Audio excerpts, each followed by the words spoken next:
हमारे चैनल में आपका बहुत बहुत स्वागत है। सभी को मेरा नमस्कार, जय माता दी। आज हम सुनेंगे दुर्गा सप्तशती का तीसरा अध्याय और चौथा अध्याय। तो आइए शुरू करती हैं। सेनापतियों सहित महिषासुर का वध।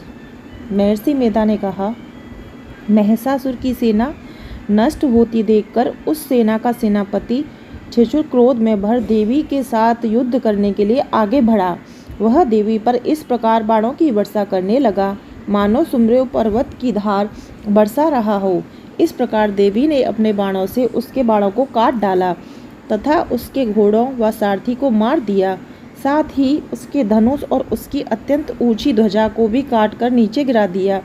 उसका धनुष कट जाने के पश्चात उसके शरीर के अंगों को भी अपने बाणों से भींच दिया। धनुष, घोड़ों और सारथी के नष्ट हो जाने पर वह असुर ढाल और तलवार लेकर देवी की तरफ आया। उसने अपनी तीक्ष्ण धार वाली तलवार से देवी के सिर के मस्तक पर प्रहार किया और बड़े वेग से देवी की बाई भुजा पर वार किया, किंतु देवी की बाई भुजा को छूते ही उस दैत्य की तलवार टूटकर दो टुकड़े में हो गई। इससे दैत्य ने क्रोध में भरकर शूल हाथ में लिया और उसे भद्रकाली देवी की ओर फेंका। देवी की ओर आता हुआ वह शूल आकाश से गिरते हुए सूर्य के समान प्रज्वलित हो उठा। उस शूल को अपनी ओर आते हुए देखकर देवी ने भी शूल छोड़ा और महाअसुर के शूल के 100 टुकड़े कर दिए और साथ ही महाअसुर के प्राण भी हर लिए। छिछुर के मरने पर देवताओं को दुख देने वाला चामर नामक दैत्य हाथी पर सवार होकर देवी से लड़ने के लिए आया और उसने आने के साथ ही शक्ति से प्रहार किया, किंतु देवी ने अपनी हुंकार से ही उसे तोड़कर पृथ्वी पर डाल दिया। शक्ति को टूटा हुआ देखकर दैत्य ने क्रोध से लाल होकर शूल को चलाया, किंतु देवी ने उसको भी काट दिया। इतने में देवी का सिर उछलकर हाथी के मस्तक पर सवार हो गया और दैत्य के साथ बहुत ही तीव्र युद्ध करने लगा। फिर वहां दोनों लड़ते हुए हाथी पर से पृथ्वी पर आ गिरे और दोनों बड़े क्रोध से लड़ने लगे। फिर सिंह बड़े जोर से आकाश की ओर उछला और जब पृथ्वी की ओर आया तो अपने पंजे से चामर का सिर धड़ से अलग कर दिया। क्रोध से भरी हुई देवी ने शिला और वृक्ष आदि की चोटों से उद्रक को मार दिया। करल के दांतों, मुक्कों और थप्पड़ों से चूर कर डाला। क्रुद्ध हुई देवी ने गदा के प्रहार से उद्यत दैत्य को मार गिराया। विंध्यपाल से वाष्पकाल को बाणों से तार्म तथा अंधक को मौत के घाट उतार दिया।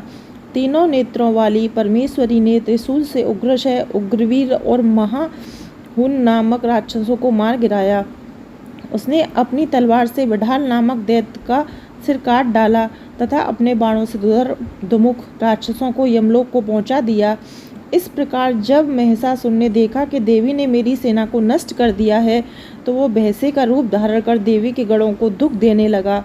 उन गढ़ों में कितनों को उसने मुख के प्रहार से, कितनों को खुरों से, कितनों को पूंछ से, कितनों को सींगों से, बहुतों को दौड़ने के वेग से, अनेकों को सिंहनाद से, कितनों को चक्कर देकर और कितनों को श्वास वायु के झोंके से पृथ्वी पर गिरा दिया। वह दैत्य इस प्रकार गढ़ों की सेना को गिरा देवी के सिंह को मारने के लिए दौड़ा। इस पर देवी को बड़ा गुस्सा आया।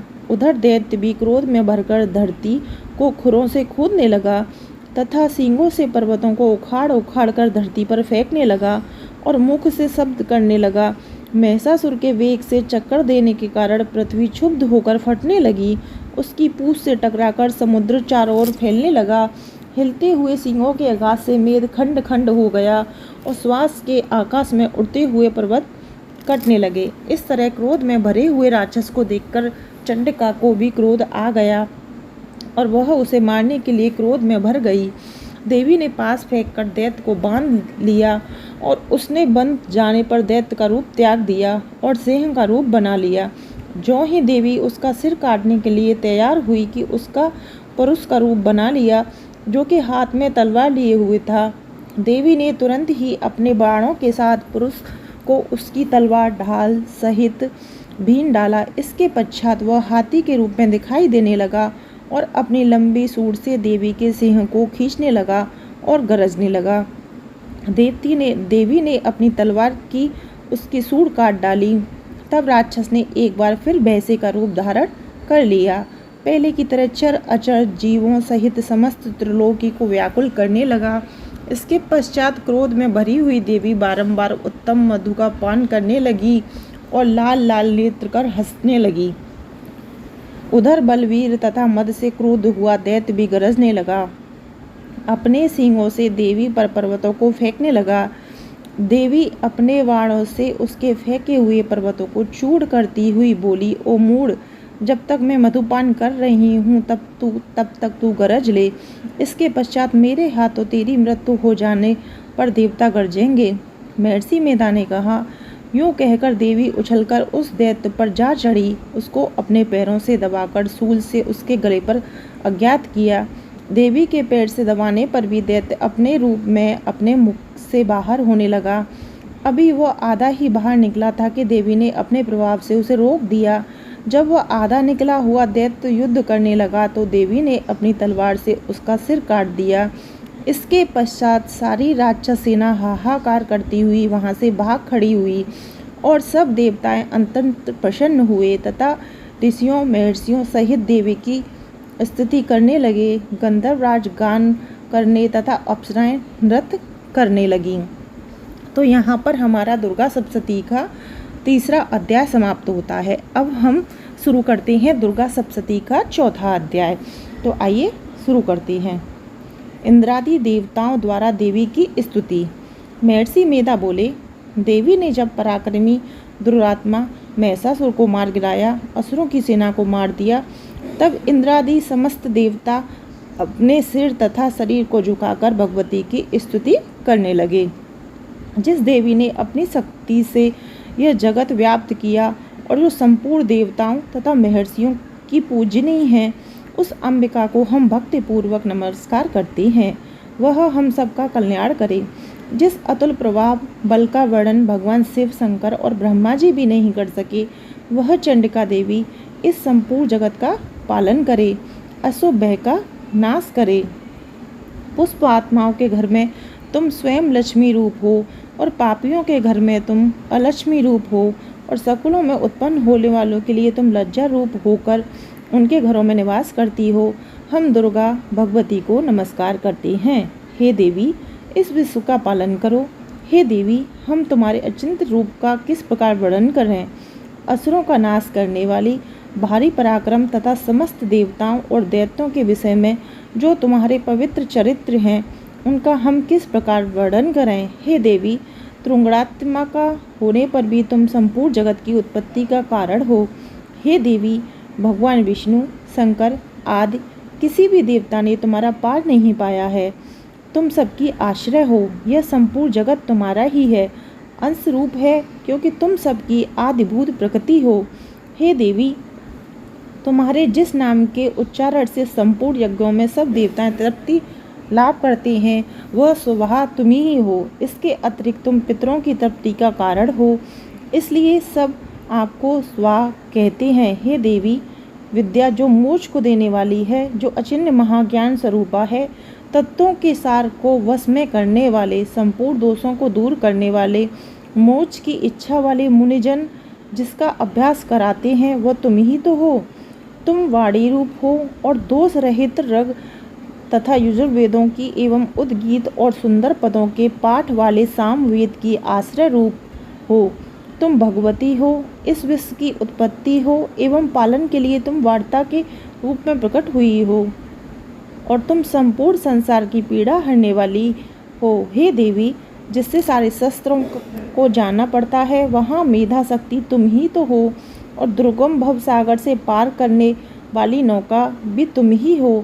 लक्ष्मी रूप से विष्णु भगवान के हृदय में निवास करने वाली और भगवान महादेव द्वारा सम्मानित गौरी देवी तुम ही तो हो। मंद मंद मुस्काने वाले निर्मल पूर्ण चंद्रबिंब के समान और उत्तम स्वर्ण की मनोहर कांति कामनी तुम्हारे मुख को देखकर भी महिषासुर क्रोध में भर गया। यह बड़े आश्चर्य की बात है।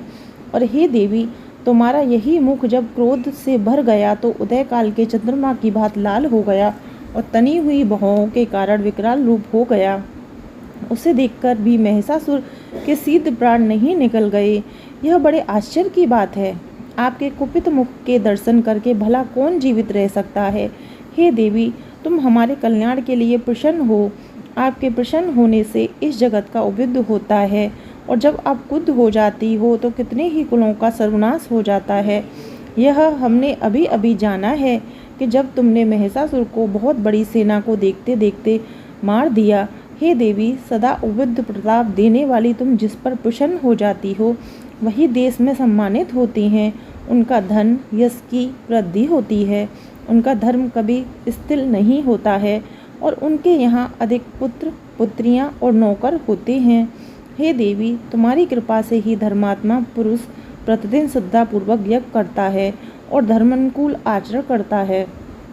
उसके प्रभाव से स्वर्ग लोक में जाता है, क्योंकि तुम तीनों लोकों में मनवांछित फल देने वाली हो। हे माँ दुर्गा, तुम स्मरण करने पर संपूर्ण जीवों के भय नष्ट कर देती हो और स्थिर चित्त वालों के द्वारा चिंतन करने पर उन्हें और अत्यंत मंगल देती हो।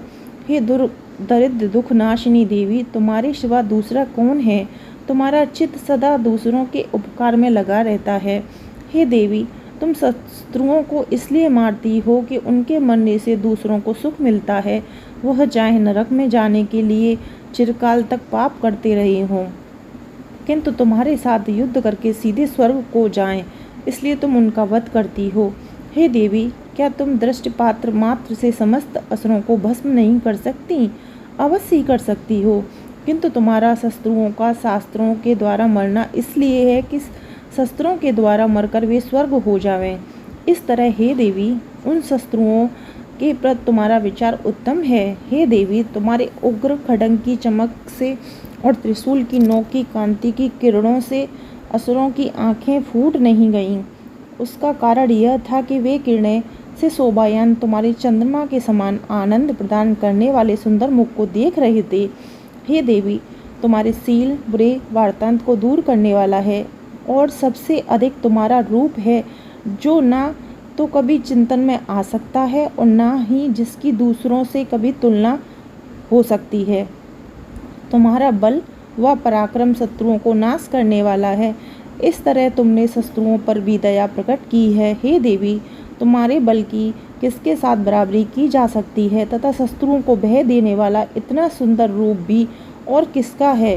हृदय में कृपा और युद्ध में निष्ठुरता, यह दोनों बातें तीनों लोकों में केवल तुम्ही में देखने में आई हैं। हे माता, युद्ध में भूमि में शत्रुओं को मारकर तुमने उन्हें स्वर्ग लोक में पहुंचाया है।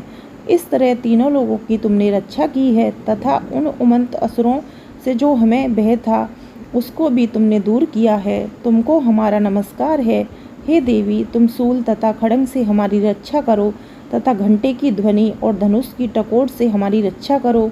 हे चंडिके, आप शूल को घुमाकर पूर्व पश्चिम उत्तर दक्षिण दिशा में हमारी रक्षा करो। तीनों लोकों में जो तुम्हारा सौम्य रूप है तथा घोर रूप है, उनमें से हमारी रक्षा करो तथा इस पृथ्वी की रक्षा करो। हे हम अंबिके, आपके कर पल्लवों को जो खड्ग शूल और गदा आदि शस्त्र शोभा पा रही हैं, उनसे हमारी रक्षा करो। महर्षि मेधा बोले कि इस प्रकार जब देवताओं ने जगत माता भगवती की स्तुति की, नंदनवन के पुष्पों तथा गंध अनुलेपों द्वारा उनका पूजन किया और फिर सबने मिलकर सब सुगंधित दिव्य धूपों द्वारा उनकी सुगंधि निवेदन की, तब देवी ने प्रसन्न होकर कहा, हे देवताओं, तुम सब मुझसे मनवांछित वर मांगो। देवता बोले, हे भगवती, तुमने हमारा सब कुछ कार्य कर दिया है, अब हमारे लिए कुछ भी मांगने को बाकी नहीं रहा है, क्योंकि तुमने हमारे शत्रु महिषासुर को मार डाला है। हे महासुरी, तुम इस पर भी यदि कोई वर देना चाहती हो तो बस इतना वर दे दो कि जब जब हम आपका स्मरण करें तब तब आप हमारी विपत्तियों को हरने करने के लिए हमें दर्शन दिया करो। हे अंबिके, जो कोई भी तुम्हारी स्तुति करे, तुम उनको वित्त समृद्धि वैभव देने के साथ ही उनका धन और स्त्री आदि संपत्ति बढ़ावे, सदा हम पर प्रसन्न रहो। महर्षि बोले, हे राजन, देवताओं ने जब जगत के लिए तथा अपने लिए इस प्रकार प्रश्न किया तो बस तथास्तु कहकर देवी अंतर ध्यान हो गईं। हे भूप, जिस प्रकार तीनों लोकों का हित चाहने वाली यह भगवती देवताओं के शरीर से उत्पन्न हुई थी, वही सारा वृत्तांत मैंने तुमसे कह दिया है। और इसके पश्चात दुष्ट असुरों तथा शंभु निशंभ का वध करने और सब लोगों की रक्षा करने के लिए जिस प्रकार गौरी देवी के शरीर से उत्पन्न हुई थी, वह सारा वृत्तांत मैंने यथा वर्णन करता हूँ। तो यहाँ पे हमारा चौथा अध्याय दुर्गा सप्तशती का समाप्त होता है। तो आज मैंने आपके साथ दुर्गा सप्तशती का तीसरा अध्याय और चौथा अध्याय सुनाया है। तो कल मैं आपको इसके आगे के अध्याय सुनाऊंगी। तो अगर वीडियो पसंद आई हो तो चैनल को सब्सक्राइब करें, क्योंकि मैं डेली सारी पूजा पाठ की वीडियो आपके साथ शेयर करती हूँ। आप सभी को नवरात्रि की ढेर सारी शुभकामनाएं। जय माता दी।